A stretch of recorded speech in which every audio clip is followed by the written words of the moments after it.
Good afternoon, everyone. We are having a work session today for the Salisbury City Council. Today is June 21st, 2021. First up, right after this meeting, immediately following the work session, we will have a special meeting. Even though it's listed at 5:30, it will probably be before 5:30. So first up is ordinance accepting funds in the amount of $12,708.02 to offset COVID-19 expenses. Chief Tall? For the kids out there, 2 bits is 50 cents. Good afternoon. As you said, this is an ordinance requesting to accept grant funds in the amount of $12,708.50 from the Federal Emergency Management Agency. This is, again, the city, we submitted a grant application for a third project in order to seek reimbursement for COVID-related expenses. FEMA has approved our project and is awarding this at 100% cost. Any questions or comments from the council? Jack? No comments. All right, thank you, sir. All right, so we will place this on the next meeting next Monday. Thank you. Thank you. Next up, we have an ordinance accepting a grant from the Department of Housing and Community Development for $20,000 to be used for the 2021 National Folk Festival. Good afternoon. Ms. Soper? Thank you. Good afternoon. Included in your packet is an ordinance to accept $20,000 from the Maryland Department of Housing and Community Development through the Technical Assistance Grant Main Street Improvement Program. The purpose of these funds will be to go towards the 2021 National Folk Festival to pay for the various coordinators associated with the festival, some of their work expenses, and then also some marketing expenses for the event. Does anyone have any questions? Any questions or comments? No. We have consensus to move this forward? Yes. All right. So Yes. we'll place this item on next week's agenda. Thank you. Thank you. Next up is a annexation on Sharon Drive. It's going to be introduced by Bill Holland. Good afternoon, Mr. Holland. Good afternoon.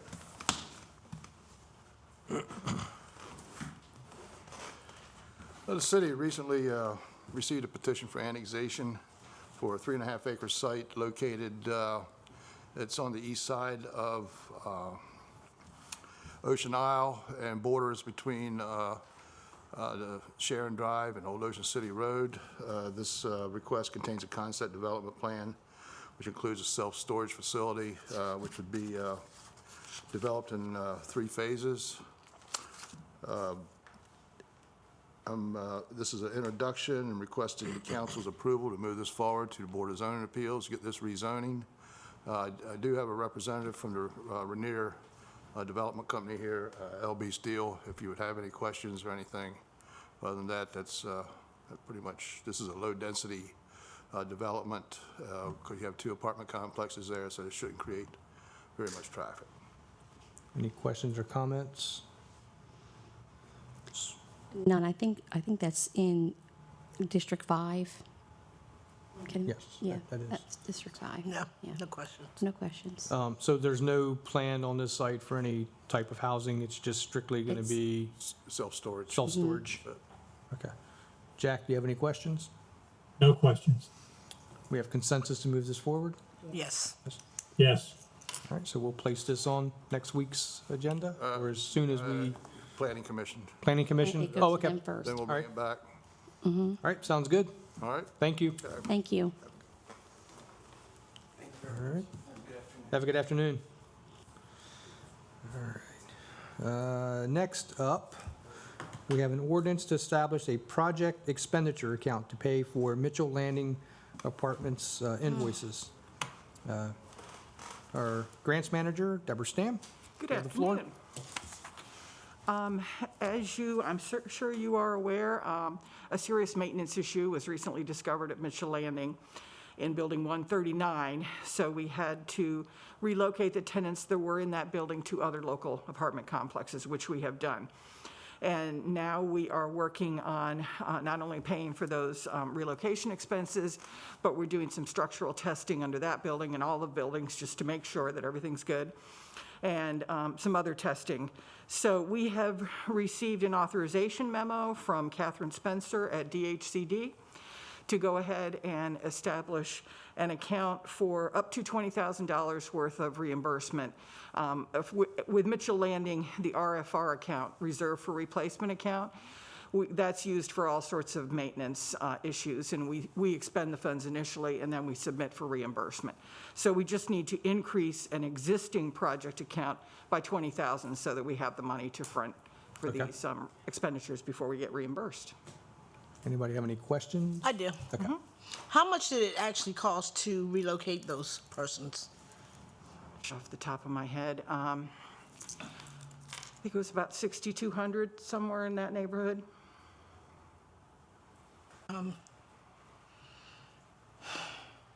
This was just, what did you do to help them, the city do to help them? We paid for all their moving expenses. The staff at Mitchell Landing organized all of that through a company called Two Men in a Truck. So they did, they went into each person's apartment, looked at everything they had, gave us an estimate, and then they came in and packed everything, moved them to their new place, and I don't know that they unpacked the boxes, but they obviously unloaded everything and put the furniture in place. They probably want to unpack their own boxes, I know I would. But yes, we paid for all of that. I do have another question, probably a couple. Now, the city owns this building, Yes. so I want to know why we didn't have money in place for this kind of expenditure. Well, we do have the Reserve for Replacement account, which is an account that we hold.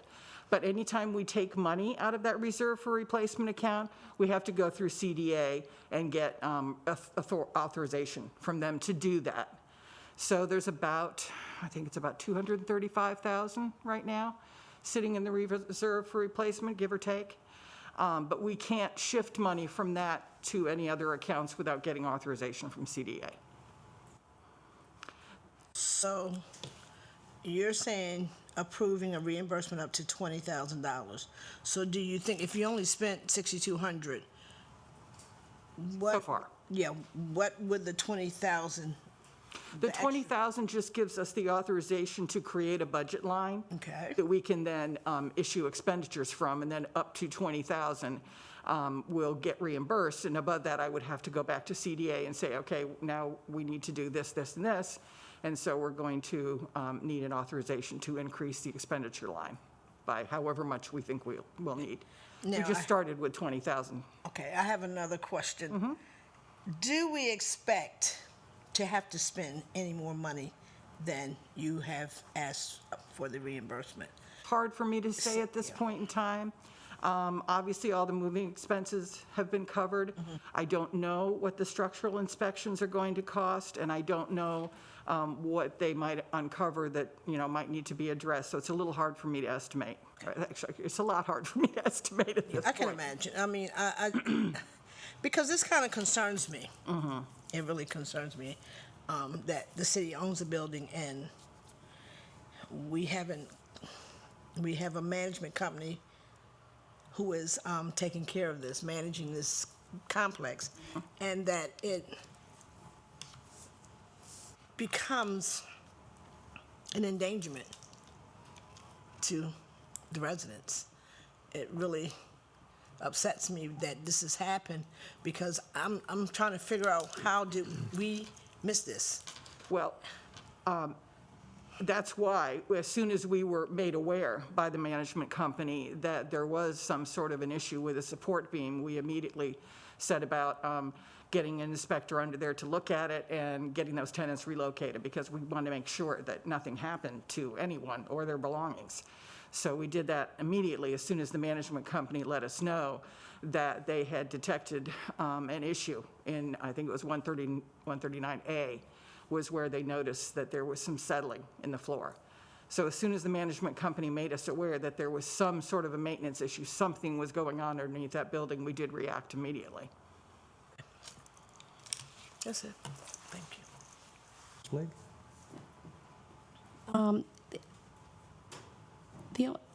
The inspectors, will we bid that out, or will we use our city engineers to go in there and look?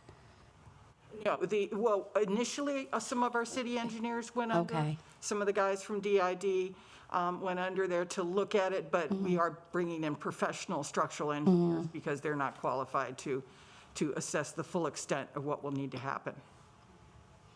I have another question. So if we go in and find out that there is more structural damage to the other units, what's going to happen? I don't know. We'd have to have a discussion with CDA at that point. Okay, I'm fine. All right. Jack, you have any questions? No questions. All right, I don't have any questions. We will move this forward to next week's agenda. And thank you very much. Thank you. Hope we have consensus, I assume? Oh, yes. Okay, Yes. all right. Thank you. Thank you. Next up is an ordinance approving a budget amendment for legal services. Mr. Cordry? How you doing today, sir? Thank you. Good afternoon, everyone. Good afternoon. In your packet, there's an ordinance to amend the FY21 budget to increase the budgeted legal fees by $15,000. The amendment is necessary to cover the projected amount of legal services for FY21. Any questions?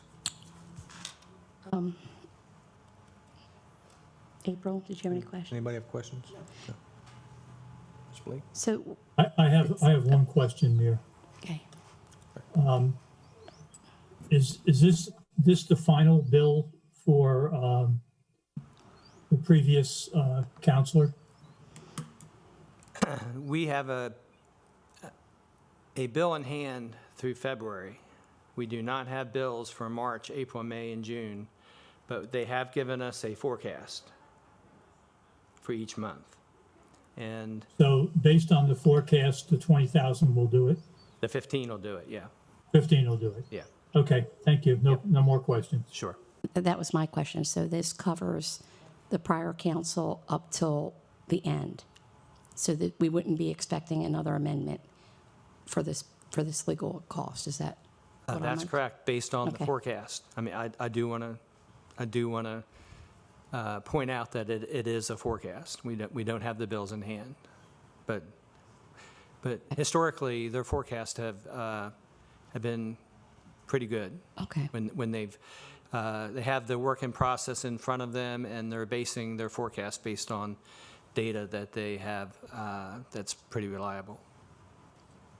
And this Thank you. includes both attorneys? Correct, Okay. correct. All right. We have consensus to move forward? Yes. yes. Mr. Heath? Yes. All right. Yes. We'll vote on this in a few minutes, the first reading anyway.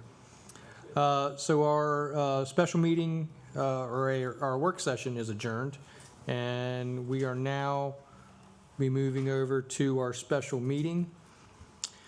So at this time, I'll call for a motion to adopt a legislative agenda for the So special moved. meeting. Second, All those in favor, please signify by saying aye, Aye. aye. Aye. and the chair votes aye. I'll entertain a motion to approve the award of bids. So move. Second,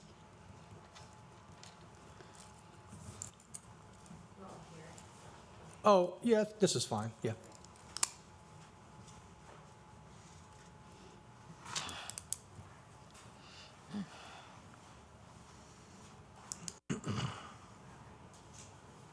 The first item this evening is the actual award of bid. It is for an award of contract, actually, for the EnerGov software module, which is part of the Tyler Technologies Munis module that we have. It is an overlay to the Munis platform The total cost is $193,232. Per the municipal code 2.32.050.C.5, we would purchase this under the non-competitive negotiation sole source procurement. It's the only place, obviously, that we could purchase it from.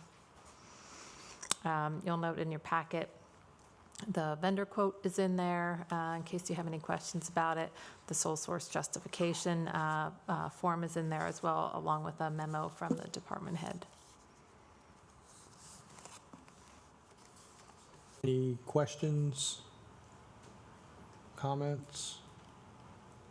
They're just basically the council, anything over $100,000, the council has to, Yes, even if it's non-competitive. yeah, no other questions. We can move this forward. Oh, no, we're going to be voting on it. Well, let's vote on it then. Mr. Heath, do you have any questions or comments? No questions or comments. All right. I'll call for the motion. All those in favor, please signify by saying aye. Aye. Aye. Aye. Those Aye. opposed? There's more items to vote on. Oh, Yeah, my we had the apologies. It's okay, we had the surplus items too. Okay. Yep. So there's one page of mine that lists all the different surplus items from the fire department. We have turnout gear. From the police department, we have patrol vehicles, and the Department of Field Operations, we have some miscellaneous equipment. Any questions or comments on these items? One question on the number of police vehicles. Could you verify that for me? Did I mess up? Did I count wrong? One moment. 1603, 35, 42, 17, 13, 5, that's 5. 5 of them. And those, Five and we have vehicles. we have the replacement vehicles in place to take care of that?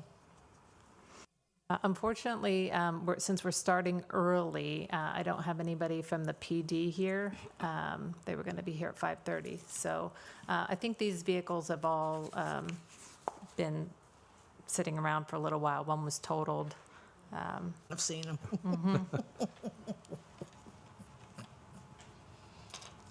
I just want to make sure that we have the amount of police vehicles on the street that we need. Could you have someone just send us an email to that Yeah, effect, Andy, please? you got, he's going to make sure we get some information on that. He gave me a thumbs up. Are any of the vehicles that are in surplus have any value for parts, or do you sell them back or sell them for salvage or I think the anything? one he said he wanted to retain for parts. The other would just be disposed of as, yeah, the others. Done. All right, any other questions, comments? If not, let's vote again. All those in favor of approving the award of bids signify by saying aye, Aye. Aye. Aye. and the chair votes aye. I guess nobody's opposed. 4-0. Thank you. Thank you, have a good evening. Next up, I'll entertain a motion to approve ordinance number 2671 for first reading. It's approving a budget amendment of the FY 2021 general fund to appropriate funds for attorney fees. So move. Second. Thank you, Mr. President. Ordinance number 2671, an ordinance of the City of Salisbury approving a budget amendment of the FY 2021 general fund to appropriate funds. Whereas the City of Salisbury has projected the amount of attorney fees expected for FY 2021, whereas the City of Salisbury's projection indicates an increase of $15,000 in FY 2021 appropriations is needed for account number 17000-513301, City Attorney, in order to meet the projected amount of attorney fees for the remainder of FY 2021. Whereas the increase to appropriations for account number 17000-513301, City Attorney, as provided herein, must be made upon the recommendation of the mayor and approval of 4/5 of the council of the City of Salisbury. Now therefore be it enacted and ordained by the council of the City of Salisbury, Maryland, as follows. Section 1, City of Salisbury's fiscal year 2021 general fund budget be and is hereby amended as follows. A, increase current year surplus account number 01000-469810 by $15,000. B, increase city attorney account number 17000-513301 by $15,000. Be it further enacted and ordained by the Council of the City of Salisbury, Maryland as follows. Section 2 is the intention of the mayor and council of the City of Salisbury that each provision of this ordinance shall be deemed independent of all other provisions herein. Section 3 is further the intention of the mayor and council of the City of Salisbury that if any section, paragraph, subsection, clause, or provision of this ordinance shall be adjudged invalid, unconstitutional, or otherwise unenforceable under applicable Maryland or federal law, such adjudication shall apply only to the section, paragraph, subsection, clause, or provision so adjudged, and all other provisions of this ordinance shall remain and shall be deemed valid and enforceable. Section 4, the recitals set forth here and above are incorporated into this section of the ordinance as if such recitals were specifically set forth at length in this Section 4. And Section 5, this ordinance shall take effect from and after the date of its final passage. Thank you, Mr. President. Thank you. Any questions or comments from the council? No. None. Jack? No. All right. At this time, I'll call for the question. All those in favor, please signify by saying aye. Aye. Aye, and the chair votes aye. Thank you. It's 4-0. And this time, do we have any comments from the administration? No comments at this time. Okay. And do we have any public comments on Zoom? I don't know who's monitoring that. There were no public comments. Okay. Council, any comments? Just if you're healthy enough, please donate blood. Ms. Jackson? Believe it or not, Get I have no, vaccinated if you haven't been vaccinated yet. yeah, believe it or not, tonight I have no comments. Jack, if you didn't hear, he said make sure everyone gets vaccinated. The only thing I'll add, we had a pretty good weekend. Started Friday off with an incredible grand opening of our community center, the Copeland House at Newton Street Community Center. A beautiful home, restored and positioned to make a difference in our city. And then Third Friday was incredible. There were several thousand people down Third Friday. Lots of vendors, lots of people buying stuff. So, yeah, and I spent about $75 on rum at a vendor. So, you know the economy is going when that happens. You have one more, Ms. Yes, I Jackson? do. Now that Juneteenth has become a national holiday, I'm very happy about that. But to all who celebrated Juneteenth this weekend, it was awesome. I attended one at the American Legion on Route 50, and it was the first time the young lady had it, her organization, and it was awesome. It was truly awesome. So I just want to remind everyone to remember your roots and remember what Juneteenth really means. It's a celebration, but it's also focused on education and us staying together in unity and loving one another. And it's not just about African American history, it's about world history. Thank you. Amen. Thank you, Ann. With that, we are adjourned.